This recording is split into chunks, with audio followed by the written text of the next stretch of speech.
Ya, masih bersama kami di Kabar Petang Pilihan dan kita akan masih membahas mengenai ada apa sebenarnya antara ivermectin, ICW dan juga Pak Muldoko. Ini mungkin bisa langsung dijawab oleh Mas Kurnia dari ICW tadi supaya tidak menjadi fitnah, Mas Kurnia. Apakah juga sudah ada bukti yang dikumpulkan dari ICW dimiliki oleh ICW mengenai adanya temuan-temuan tadi? Apakah ada bukti kalau Pak Muldoko ini mendapatkan imbal untung dari ivermectin, Mas Kurnia?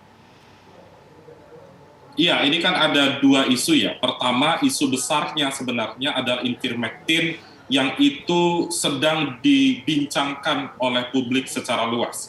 Kalau tadi yang Pak Oto sampaikan, kami pasti akan menjawab somasi yang disampaikan oleh Pak Oto, tapi sampai hari ini memang kami belum menerima surat itu. Kalau merujuk beberapa pernyataan Pak Oto, esok hari akan dikirimkan, tentu kami sebagai lembaga akan menjawab surat itu tentang apa-apa saja yang menjadi poin keberatannya. Tapi yang penting untuk diketahui, kalau tadi Pak Oto menyampaikan tidak ada hubungan hukum antara Muldoko selaku Kepala Staf Kepresiden dengan PT Harsen, kalau saya baca Pak Oto, dalam poster tersebut disampaikan bekerja sama dengan PT Harsen. Saya tidak mengetahui bekerja sama itu sebagai apa, sebagai HKTI-nya atau apa. Dan juga tadi yang saya sampaikan, saya juga minta klarifikasi dari Pak Oto. Sebagai apa Pak Muldoko meminta untuk percepatan surat izin edar ivermectin kepada PT Harsen? Karena ini yang menjadi isu utama, yang menjadi fokus pembincangan. Halo? Ya, silakan Mas Kurnia. Ya, Mas Kurnia. Ya. Baik, kita akan mencoba memperbaiki hubungan komunikasi dengan Mas Kurnia Ramadana dari peneliti ICW, tapi mungkin kita pengen tahu dulu tanggapan dari Bang Oto. Bang, tadi setidaknya ada 2 poin yang dipertanyakan oleh ICW. Apa sebenarnya kapasitasnya Pak Muldoko ketika meminta dipercepat izin edarnya ivermectin ini? Apa sebenarnya hubungannya dengan PT Harsen Laboratories, Bang Oto? Jadi begini, ini kan apa yang dikatakan oleh Kurnia tadi kan sudah kontradiksi kan. Di satu pihak dia mengatakan saya juga tidak tahu, sebenarnya hanya tahu ada poster bekerja sama antara KTI dengan PT Harsen. Tapi dia tidak tahu bahwa bagaimana hubungan hukumnya. Nah kalau tidak tahu hubungan hukumnya, tanya dulu dong Pak Muldoko, jangan langsung tuduh, kan begitu. Tadi kan dia sendiri mengatakan tidak tahu. Nah, kalau ada di poster itu adalah HKTI kerjasama dengan PT Harsen, itu tidak berarti ada hubungan hukum dalam arti bisnis seperti itu. Karena sudah dikatakan, HKTI ini melihat situasi dan kondisi daerah. Bahwa di Semarang itu, di Jawa Tengah itu banyak COVID yang terjadi, meluap pada waktu itu. Sehingga HKTI mengambil inisiatif, mungkin dia berpikir tidak ada rotan akar pun jadi, akhirnya dia bekerja sama dengan Harsen, HTI-nya ya, bukan Muldoko ya, HTI. Melakukan kerjasama membagikan ivermectin kepada rakyat dan terbukti ya di sana itu jadi sembuh. Nah itu pertama. Yang kedua tadi dari Kurnia ini sendiri nggak pernah berani membuat keterangan di sini. Dari kemarin saya tanya apa bukti bahwa Pak Muldoko itu ada melakukan ekspor beras. Gak pernah dijawab di sini. Kalau ivermectin dia cepat-cepat jawab. Tapi mengenai ekspor beras gak berani jawab. Baik, nanti akan dijawab oleh Mas Kurnia. Tapi kita akan ikuti kumandang azan maghrib dulu untuk wilayah DKI Jakarta dan sekitarnya. Selamat menjalankan ibadah salat maghrib, pemirsa bagi Anda yang berada di wilayah DKI Jakarta dan sekitarnya. Kembali kita akan berdialog dengan Mas Kurnia dan juga Bang Oto. Mas Kurnia, kalau tadi sempat terpotong, apalagi Mas yang akan disampaikan? Oke, baik. Kita masih mencoba kembali memperbaiki hubungan komunikasi dengan Mas Kurnia. Bang Oto, mungkin bisa dilanjutkan lagi Bang, tadi poin yang sempat terputus mengenai hubungan hukum, kemudian status Pak Muldoko ini sebagai apa kapasitasnya meminta untuk dipercepat izin edar ivermectin ini, Bang Oto? Jadi begini ya, saya katakan bahwa HKTI itu ketuanya itu Pak Muldoko. Jadi HKTI ini kerjasama dengan PT Harsen itu untuk mengedarkan memberikan sumbangan lah obat ivermectin ke rakyat yang di Semarang gitu.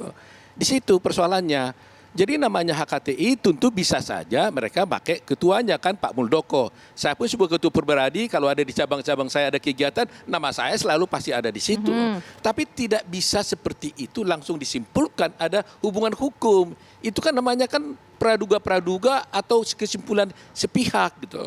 Tetapi yang penting kan dia harus jawab dulu mengenai soal ekspor beras karena ini lebih berbahaya.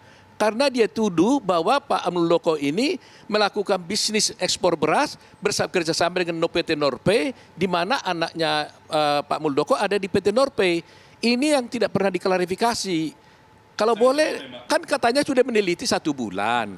Kalau sudah satu bulan, ya buktikan aja di sini kapan Pak Muldoko ekspor beras, ya bekerjasama dengan Norpe. Ini Bang Oto. fitnah. Nah, jadi tolong buktinya kapan itu. Gitu. Bang Oto, mungkin kita juga lebih fokus lagi dulu ke masalah ivermectin nih Bang, karena juga cukup banyak kalau kita melihat situasinya yang terakhir kan kita sedang sama-sama memerangi COVID. Tapi Mas Kurnia, mungkin juga yang ingin disampaikan kalau tadi sempat terpotong, apa poin lagi yang ingin disampaikan dari ICW soal ivermectin dan juga Pak Muldoko ini? Ya, nah akhirnya Pak Oto mengakui kan ada kerjasama antara PT Harsen dan HKTI di Semarang. Jadi apa yang disampaikan Pak Oto tadi ternyata diklarifikasi sendiri oleh Pak Oto. Itu pertama. Yang kedua, kita tidak persoalan proses edar ivermectin itu. Tapi yang harus dicatat adalah PT Harsen sudah meminta maaf karena mengedarkan obat ivermectin. Pak Muldoko itu adalah seorang pejabat publik yang mestinya memahami kalau belum selesai uji klinis, jangan dibagikan kepada masyarakat. Pak Oto juga tidak bisa tiba-tiba mengatakan terbukti sehat dan lain sebagainya. Apa bukti Pak Oto mengatakan terbukti sehat? Itu kan tidak bisa diukur secara begitu saja. Itu yang penting untuk diklarifikasi lebih lanjut. Dan sebagai kapasitas apa Pak Muldoko meminta PT Harsen untuk mempercepat surat izin edar? Itu yang belum dijawab juga oleh Pak Oto. Itu penting karena ini untuk kepentingan masyarakat yang menerima obat ivermectin dari Pak Muldoko atau HKTI tersebut. Begitu. Bang Oto menjawab langsung yang ditanyakan oleh Mas Kurnia? Iya, tentu. Makanya saya bilang, ini kan Pak Kurnia ini kan ahli hukum kan. Kalau ada kerjasama untuk menyumbang ivermectin, itu tidak berarti ada kerjasama hukum, tidak ada hubungan hukum. Rentenya di mana? Pak Muldoko dapat untungnya di mana gitu loh. Jadi saya lihat ini Pak Kurnia ini tadi mencoba menggeser isu. Kalau kita mau bicara apakah itu kenapa belum ada izin sudah diedar, nanti kita bikin fokus tersendiri. Isunya hari ini adalah ada tuduhan ICW kepada Pak Muldoko. Jangan digeser dulu isunya. Itu dan tidak boleh Ken, kita boleh hanya bicara ivermectin. Isu yang paling berat buat kami ini bukan ivermectinnya. Isu yang paling berat adalah ekspor berasnya. Ya, dan ini terbalik ya. Kalau Pak Kurnia meminta kami mengklarifikasi, lucu ini. Kami dituduh, kok jadi kami yang berklarifikasi? Anda buktikan itu hukumnya. Barang siapa membuktikan sesuatu, menuduh sesuatu, mendalilkan sesuatu, Anda harus buktikan dalilnya. Jadi Anda sebagai ahli hukum kan tahu. Kalau menuduh, ya kasih bukti, jangan suruh saya klarifikasi. Iya kan? Kalau Anda tuduh saya klarifikasi, Anda menjadikan saya terdakwa di sini. Oh tidak, saya tidak mau. Saya mau minta sekarang kepada Pak Kurnia, mana bukti? Dari tadi kan pernah dijawab nih, mana bukti, mana ekspor beras? Mana itu dulu? Ya, mana bukti bahwa Pak Muldoko ada ekspor beras bekerjasama dengan Norpe? Tolong ini disampaikan di media di sini supaya masyarakat ini tahu Pak Muldoko yang benar atau ICW yang benar. Gitu loh. Yang benar, jadi supaya kita jangan menggeser saya sudah isu. jawab tadi Pak Oto, itu akan kami kirimkan surat penjelasan dari konteks tersebut. Tapi untuk kepentingan masyarakat, apakah Pak Oto bisa menjawab? Kenapa nggak di sini saja?